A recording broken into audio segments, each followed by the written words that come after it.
cahayanya di atas kepala, panas melelehkan. Ketika keadilan akan ditegakkan di hari akhir zaman, padang yang luas tak ada naungan, tapi Engkau pemimpin adil.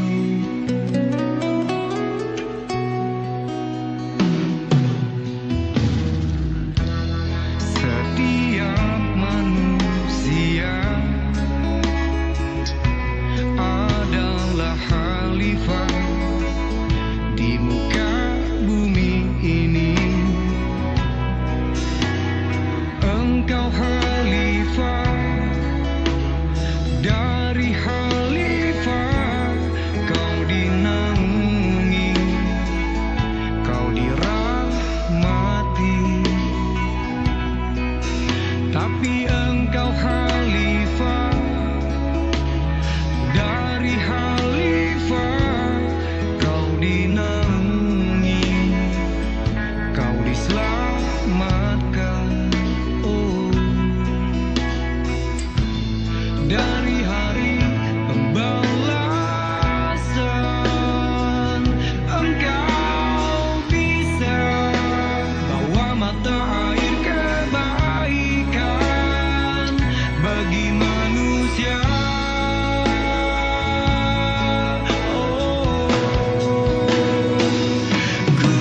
Kuasamu juga bisa menenggelamkan umat manusia.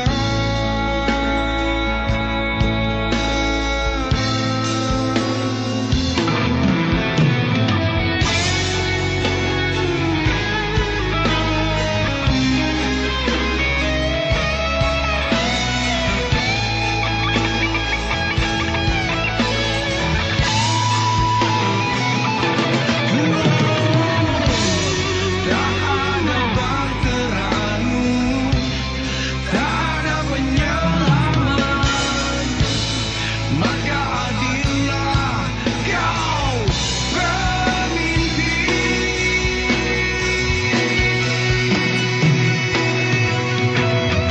Engkau khalifah,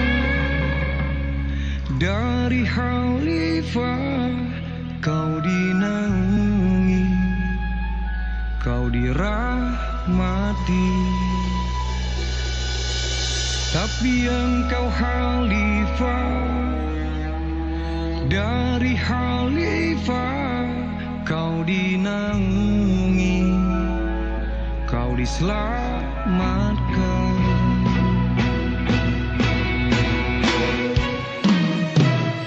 Engkau bisa bawa mata air kebaikan bagi manusia.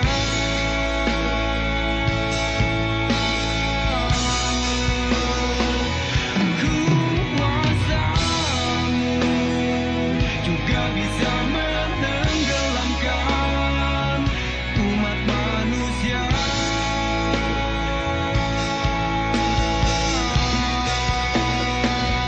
Engkau bisa bawa mata air kebaikan bagi manusia.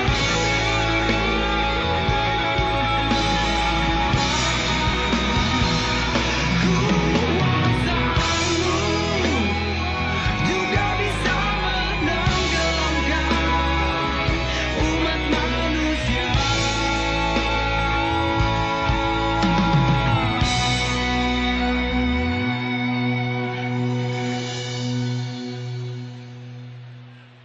Tapi Engkau khalifah, dari khalifah kau dinaungi, kau diselamatkan.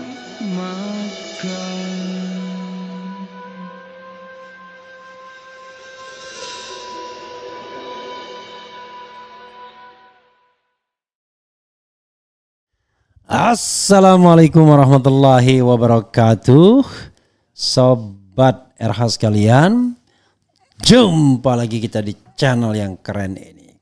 Keren cadas.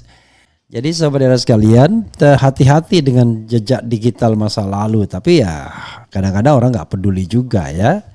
Nah ini mengenai Yusril Iza Mahendra yang sepertinya tidak peduli lagi apakah PBB lolos presidensial parliamentary threshold atau tidak, ya, tidak mempermasalahkan. Yang paling penting jagoannya calon presiden Prabowo dan Gibran Rakabuming menang. Dan ini dia disentil ya. Yusril disentil warganet, cuitannya soal hak angket pemilu diungkit. Oke, coba kita bacakan ya. Kita bukan anak kecil Mas Anies. Dewan Pengarah Tim Kampanye Nasional TKN Prabowo Subianto, Gibran Rakabuming Raka sekaligus pakar hukum tata negara Yusril Iza Mahendra jadi sasaran tembak para warganet imbas ucapannya yang menyebut kecurangan pemilu tidak bisa diusut di DPR melalui hak angket. Oke. Di mata para peselancar media sosial, Yusril tidak konsisten. Jejak digital pun membuktikan bahwa pada 2014 Yusril pernah membuat cuitan di media sosial Twitter X sekarang soal hak angket kecurangan pemilu. Ya, karena pada waktu itu Yusril pendukung Prabowo ya, sebelum 2019 pindah menjadi pendukung Jokowi sampai sekarang.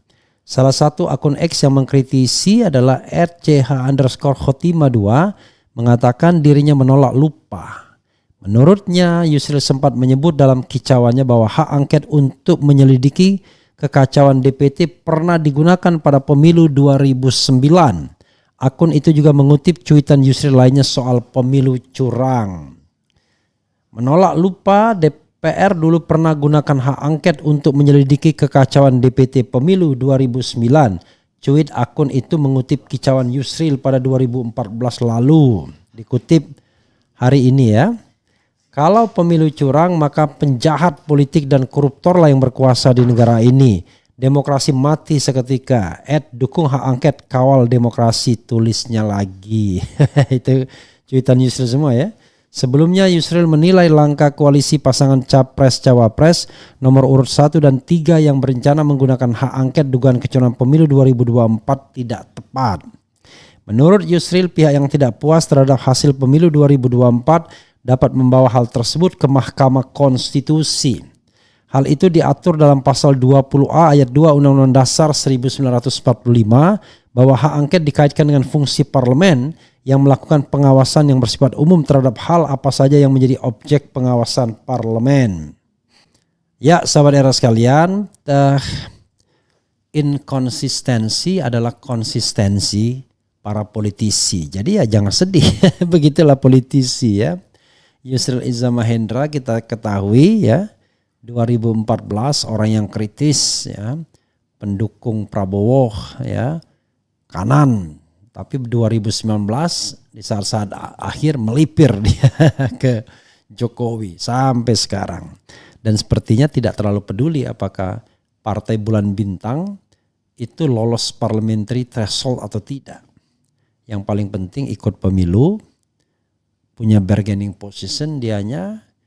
Jadi jangan lupa kalau kita bicara tentang demokrasi, ini partai ini tidak ganti-ganti pemimpinnya dari dulu ya.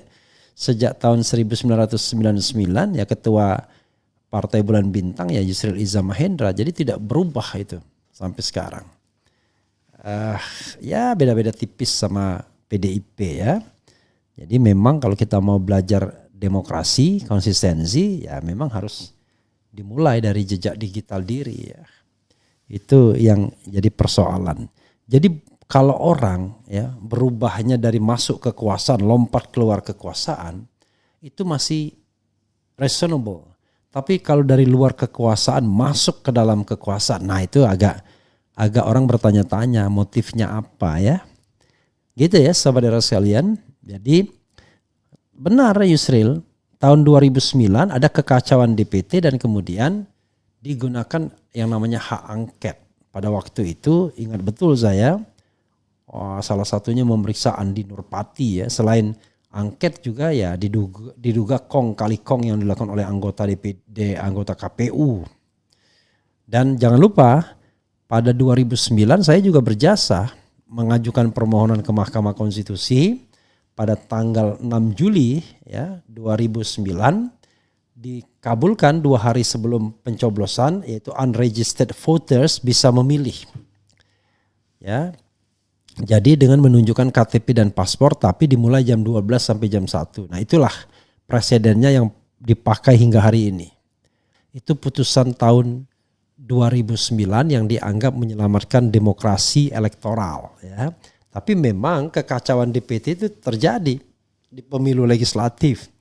Saya sendiri pada waktu pemilu legislatif tidak bisa memilih.